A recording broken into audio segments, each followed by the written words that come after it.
नमस्कार दोस्तों। अब्दुल कलाम भारत के 11वें और पहले गैर राजनीतिक राष्ट्रपति रहे, जिनको ये पद तकनीकी एवं विज्ञान में विशेष योगदान की वजह से मिला था। वे एक इंजीनियर व वैज्ञानिक थे। कलाम जी 2002 से 2007 तक भारत के राष्ट्रपति भी रहे। राष्ट्रपति बनने के बाद कलाम जी सभी देशवासियों की नजर में बहुत सम्मानित और निपुण व्यक्ति रहे हैं। कलाम जी ने लगभग 4 दशकों तक वैज्ञानिक के रूप में काम किया है। वे बहुत से प्रतिष्ठित संगठनों के व्यवस्थापक भी रहे हैं। कलाम जी का जन्म 15 अक्टूबर 1931 को धनुषकोडी गांव रामेश्वरम तमिलनाडु में मछुआरे परिवार में हुआ था। वे तमिल मुसलमान थे। इनका पूरा नाम डॉक्टर अबुल पाकीर जैनुल्ला अब्बदीन अब्दुल कलाम है। इनके पिता का नाम जैनुल्ला अब्बदीन था। वे एक मध्यम वर्गीय परिवार के थे। इनके पिता अपनी नाव मछुआरों को देकर घर चलाते थे। बालक कलाम को भी अपनी शिक्षा के लिए बहुत संघर्ष करना पड़ा था। वे घर घर अखबार बांटते थे और उन पैसों से अपने स्कूल की फीस भरते थे। अब्दुल कलाम जी ने अपने पिता से अनुशासन, ईमानदारी और उदार स्वभाव में रहना सीखा था। इनकी माता जी ईश्वर में असीम श्रद्धा रखने वाली थी। कलाम जी के 3 बड़े भाई व एक बड़ी बहन थी। वे उन सभी के बहुत करीब रिश्ता रखते थे। अब्दुल कलाम जी की प्रारंभिक शिक्षा रामेश्वरम एलिमेंट्री स्कूल में हुई थी। 1950 में कलाम जी ने BSc की परीक्षा सेंट जोसेफ कॉलेज से पूरी की। इसके बाद 1954 से 57 में Madras institute of technology MIT से एरोनॉटिकल इंजीनियरिंग डिप्लोमा किया। बचपन में उनका सपना फाइटर पायलट बनने का था, लेकिन समय के साथ ये सपना बदल गया। 1958 में कलाम जी DTD&P में तकनीकी केंद्र में वरिष्ठ वैज्ञानिक के रूप में कार्य करने लगे। जहां रहते हुए इन्होंने प्रोटोटाइप होवरक्राफ्ट के लिए तैयार वैज्ञानिक टीम का नेतृत्व किया। करियर की शुरुआत में ही अब्दुल कलाम जी ने इंडियन आर्मी के लिए एक स्मॉल हेलीकॉप्टर डिजाइन की। 1962 में अब्दुल कलाम जी रक्षा अनुसंधान को छोड़कर भारत के अंतरिक्ष अनुसंधान में कार्य करने लगे। 1962 से 1982 के बीच वे इस अनुसंधान से जुड़े कई पदों पर कार्यरत रहे। 1969 में कलाम जी इसरो में भारत के पहले SLV-3 रोहिणी के समय प्रोजेक्ट हेड बने। अब्दुल कलाम जी के नेतृत्व में 1980 में रोहिणी को सफलतापूर्वक पृथ्वी के निकट स्थापित कर दिया गया। इनके इस महत्वपूर्ण योगदान के लिए 1981 में भारत सरकार द्वारा इनको भारत के राष्ट्रीय पुरस्कारों में से एक पद्म भूषण से भी सम्मानित किया गया। अब्दुल कलाम जी हमेशा अपनी सफलता का श्रेय अपनी माता को देते थे। उनका कहना था कि उनकी माता ने उन्हें अच्छे बुरे को समझने की शिक्षा दी।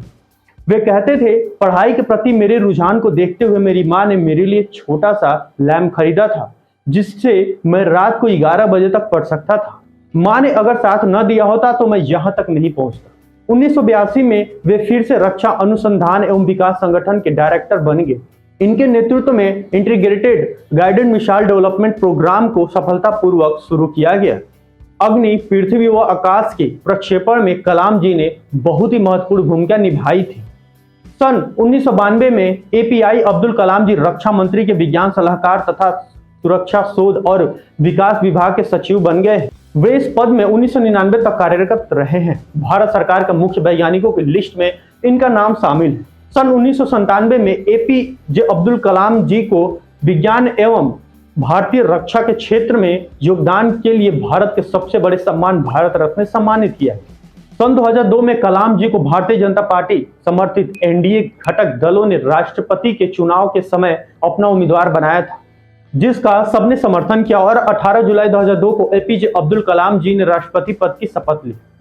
कलाम जी कभी भी राजनीति से नहीं जुड़े रहे, फिर भी वे भारत के सर्वोच्च राष्ट्रपति पद पर विराजमान रहे। जीवन में सुख सुविधा की कमी के बावजूद वे किस तरह राष्ट्रपति के पद तक पहुंचे, ये बात हम सभी के लिए प्रेरणास्पद है। आज के बहुत से युवा APJ अब्दुल कलाम जी को अपना आदर्श मानते हैं। छोटे से गांव में जन्म लेकर इतनी ऊंचाई तक पहुंचना कोई आसान बात नहीं है। कैसे अपनी लगन, कड़ी मेहनत और कार्यप्रणाली के बल पर असफलताओं को झेलते हुए आगे बढ़ते गए, इस बात से हमें जरूर कुछ सीखना चाहिए। APJ अब्दुल कलाम को बच्चों से बहुत अधिक स्नेह है। वे हमेशा अपने देश के युवाओं को अच्छी सीख देते रहे हैं। उनका कहना है कि युवा चाहे तो पूरा देश बदल सकता है। देश के सभी लोग उन्हें मिसाइल मैन के नाम से संबोधित करते थे। डॉक्टर APJ अब्दुल कलाम को भारतीय प्रक्षेपास्त्र में पितामह के रूप में जाना जाता है। कलाम जी भारत के पहले ऐसे राष्ट्रपति हैं जो अविवाहित होने के साथ साथ वैज्ञानिक पृष्ठभूमि में राजनीति में है। राष्ट्रपति बनते ही एपीजे अब्दुल कलाम ने देश के एक नए युग की शुरुआत की जो कि आज तक आयाम है।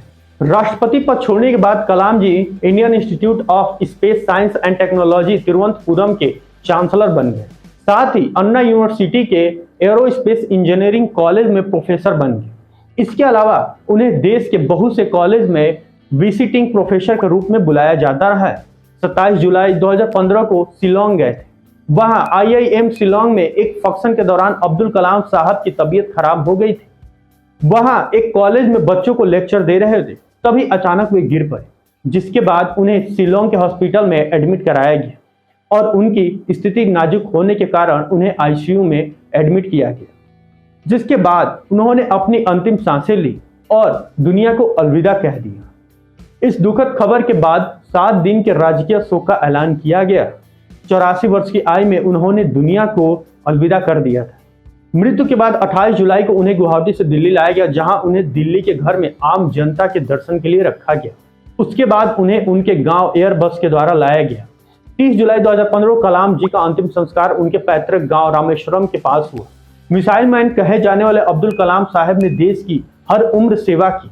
मिसाइल मैन कहे जाने वाले अब्दुल कलाम साहब ने देश की हर उम्र सेवा की। अपने ज्ञान के माध्यम से उन्होंने देश को कई मिसाइल दी और देश को शक्तिशाली बनाया। उन्होंने भारत को सुरक्षित बनाने की दृष्टि से पृथ्वी अग्नि जैसी मिसाइल उन्होंने दी। ज्ञान विज्ञान के क्षेत्र में विख्यात रहे कलाम साहब देश को शक्तिशाली एवं आत्मनिर्भर बनाना चाहते थे। उन्होंने तत्व विज्ञान में देश को स्वावलंबी बनाया। अटल बिहारी वाजपेयी के साथ कार्यकाल में उन्होंने देश के लिए बहुत योगदान दिया। यह अपने सरल एवं साधारण व्यवहार के लिए प्रसिद्ध रहे। मुस्लिम होने के कारण इन्हें दूसरे मुल्क में अपने मुल्क में बुलाया गया, लेकिन देश के प्रति प्रेम के कारण उन्होंने कभी देश को नहीं त्यागा। इन्हें देश के एक सफल राष्ट्रपति के तौर पर देखा गया था। इन्होंने देश के युवा को समय समय पर मार्गदर्शन दिया। आशा करते हैं दोस्तों कलाम जी का बायोग्राफी आपको पसंद आई होगी। अगर पसंद आई है तो इस वीडियो को लाइक तथा हमारे चैनल को सब्सक्राइब अवश्य करें। धन्यवाद।